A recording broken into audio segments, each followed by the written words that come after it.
Et salut à tous, c'est Monor, bienvenue dans cette nouvelle vidéo. Il est actuellement 6h moins le quart du matin. Comme vous l'avez vu, je viens de partir de ma guest house et je suis en train de me diriger vers la gare de Kyoto. Donc j'ai à peu près 15 minutes de marche normalement. Pour prendre un bus qui va aller en direction de Hiroshima. Donc le bus part à 6h30, je crois que j'ai à peu près 5 heures de trajet. Donc toute la matinée quoi. Donc du coup ce sont mes derniers instants dans la ville de Kyoto. Franchement très bonne semaine passée ici, j'ai vraiment beaucoup aimé Kyoto. Donc là ce que je vais faire c'est que je vais essayer de trouver un petit combini pour acheter quelques trucs à bouffer pour dans le bus et je file direct à la gare. Et pour info j'ai payé le trajet 3500 yens. Ce qui fait à peu près 30 €. Bon voilà, je me suis acheté quelques petits trucs à bouffer au 7-Eleven qui était juste à côté là. En tout cas je suis vraiment content d'aller à Hiroshima parce que ça faisait quand même un petit moment que j'avais envie d'y aller. J'espère juste que je vais pas me taper trop de jours de pluie parce que je reste pas longtemps. Donc j'aurai pas vraiment de temps pour reporter les visites. Bon voilà, on y est, Kyoto Station. Normalement j'ai trouvé le bon arrêt, normalement. Et il me reste une petite demi-heure à attendre. Bon j'ai vérifié, en fait le bus arrive à Hiroshima à 14 h. Ce qui nous fait à peu près 7 heures de trajet. Donc ça risque d'être assez long. Je vais en profiter pour faire du montage vidéo et dormir. Parce que j'ai pas beaucoup dormi mine de rien.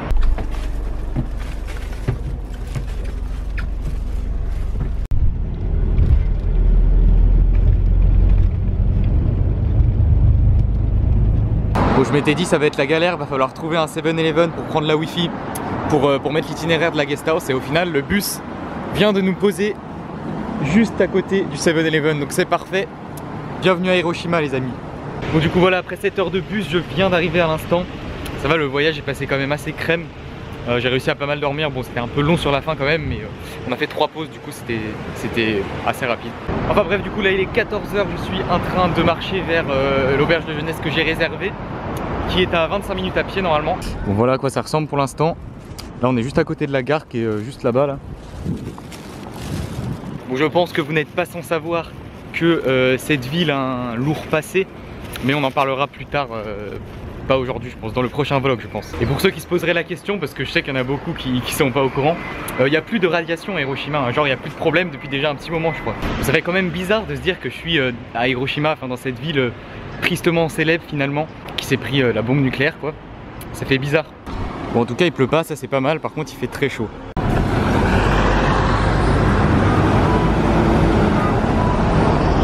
Bon là je pense qu'on est sur une des artères principales de la ville. Et c'est bien, normalement mon logement est super bien placé. Là je suis plus qu'à 10 minutes, donc je vais être vraiment pas loin du centre-ville et normalement c'est très bien placé.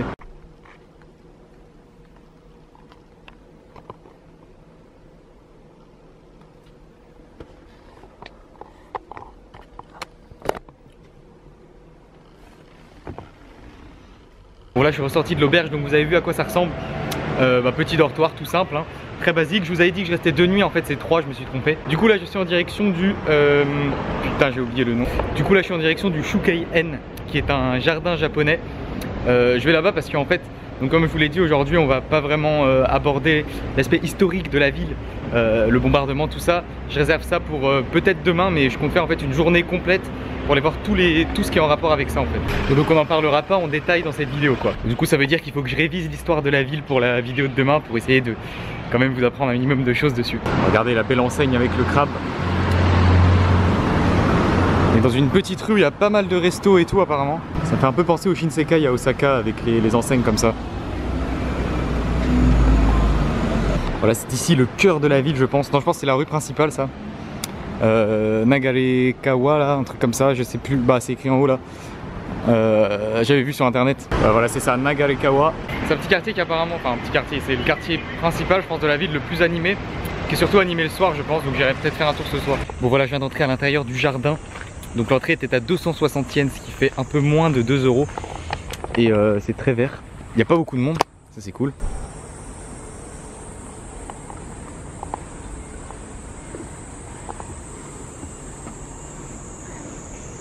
Parce que je pense qu'il y a beaucoup de gens en fait qui croient que Hiroshima, comme ils peuvent le penser pour Nagasaki par exemple, sont des villes un peu mortes où c'est encore la merde, tu vois, où c'est encore radié. Alors qu'en fait pas du tout, genre la ville est très vivante. Enfin moi je savais hein, mais je sais qu'il y a des gens dans leur tête c'est encore comme ça, alors qu'en fait pas du tout. Genre c'est très vivant, il y a des gens qui travaillent, enfin en fait c'est une ville comme une autre tout simplement qui vit. avec des bars, avec des restaurants, avec des gens qui travaillent, avec un métro. Enfin, j'ai dit qu'on n'en parlait pas, mais t'es obligé, t'es obligé. Petite carpe cog. Allez, donne la patte. J'allais dire on leur fait écouter un peu de musique, mais non. Regardez, vous voyez, les poissons n'ont pas 3 yeux. Enfin, voilà, c'est une ville tout à fait normale, je répète. Mais en tout cas, je pense que ce séjour ici va être très enrichissant parce qu'il y a vraiment un aspect historique, donc un aspect où je vais vraiment apprendre des choses sur le bombardement et tout ça. Et un aspect où vraiment la ville est jolie. Vous voyez, il y a des parcs, enfin il y a un jardin comme celui-là par exemple. Et il y a beaucoup de très jolis monuments à voir.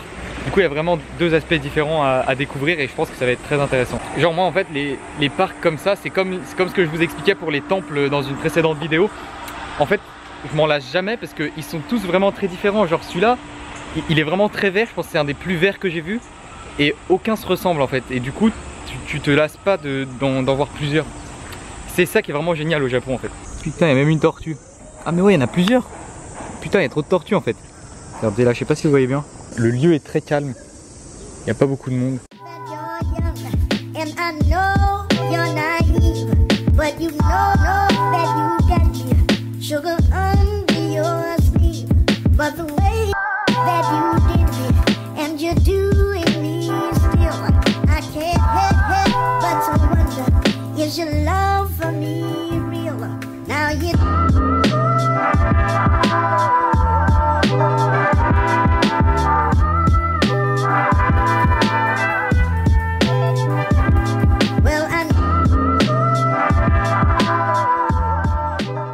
Mais non, regardez, il y a un crabe juste là, il y en a deux même. Ah là on voit bien. Juste à côté, en fait, même dans l'enceinte du jardin je crois, il y a le musée de l'art de Hiroshima. Donc si c'est gratuit, j'irai faire un tour je pense. Bon ça va aller, je le dis. J'ai eu une réduction pour une boisson dans le musée. non sérieux, juste 100 yens en moins.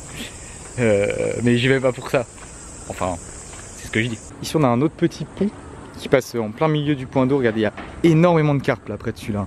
Genre les carpes comme ça, la première fois que j'en ai vu au Japon, j'étais comme un fou parce que je sais pas, quand t'es pas habitué, ça fait un peu quelque chose. Maintenant j'en vois tellement souvent, mais là je vous avoue que c'est très joli. Elles sont toutes très colorées. En plus si tu fais comme ça, elles croient que tu leur files à bouffer. Du coup elles sortent un peu. Putain là j'ai ramassé tous les poiscailles, regardez, ils sont tous venus à moi, putain. Les gars, je crois que je suis devenu dresseur de poissons. Attendez, on va tenter un truc. Vous voyez là, on est là. On va tenter de les faire traverser jusque là-bas. Attention. Allez. Allez, on y croit. Ça suit en plus cette merde.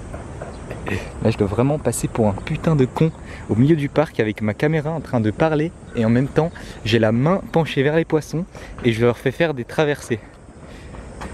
Imaginez-vous un peu la scène. En plus je suis sur le pont en plein milieu du parc. Tout le monde me voit, c'est génial. Bref. Putain mais ça marche en plus hein. Regardez, j'ai créé une armée de carpes. Putain c'est ouf. Enfin bref voilà. C'était... Je vous ai montré un peu mes talents de dresseur. J'ai appris ça dans Pokémon grâce à Magikarp notamment.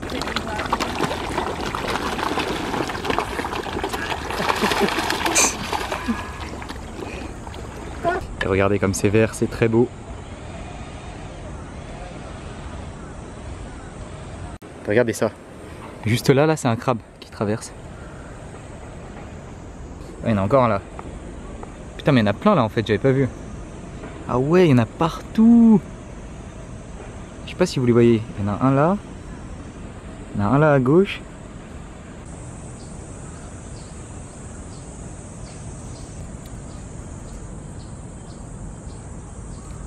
Bon écoutez, j'ai fait le tour du parc, je suis très content d'être venu ici, c'était très apaisant et très joli et ça a pris pas mal de temps, c'est cool. Là ce que je vais faire c'est que je vais sortir et je vais voir si je vais au musée ou pas, enfin on va voir. Bon finalement je vais pas aller au musée parce que j'ai un peu la flemme, je vous avoue, en plus je sais même pas où il est. Donc là je vais sortir du parc et je vais rentrer à la guest house en fait parce que mine de rien on arrive en fin d'après-midi parce que j'ai passé pas mal de temps ici. Et je vous retrouve tout de suite après pour... on va retourner dans le quartier où on vient de passer là où je vous avais dit que c'était animé et tout. Pour manger ce soir. Bon ok, je repars pour manger, il est presque 22 h, hein, j'ai fait pas mal de montage et tout. Ça c'est bien animé quand même hein. Bon, j'ai trouvé un petit restaurant de ramen. On va partir là-dessus, ça fait longtemps. Bon voilà, comme vous l'avez vu, petit ramen avec gyoza, ça m'a coûté 1100 yens, ce qui fait à peu près 9 € on va dire. C'est vraiment bon, franchement faut se faire plaisir de temps en temps. Niveau bouffe au Japon, en fait je vois chaque repas comme une activité touristique. Non mais franchement c'est la folie les ramen. J'ai pu bien me péter le bide, il est sympa ce quartier la nuit, c'est très animé. Bref, du coup ça va être la fin de cette vidéo, j'espère qu'elle vous aura plu. En tout cas moi j'ai vraiment hâte de découvrir cette ville d'Hiroshima, j'espère que vous aussi. Si c'est le cas, eh bien écoutez, mettez un petit pouce bleu, abonnez-vous si ce n'est pas déjà fait, partagez la vidéo. Et en attendant, à très bientôt pour la suite de l'aventure, pour la découverte de Hiroshima.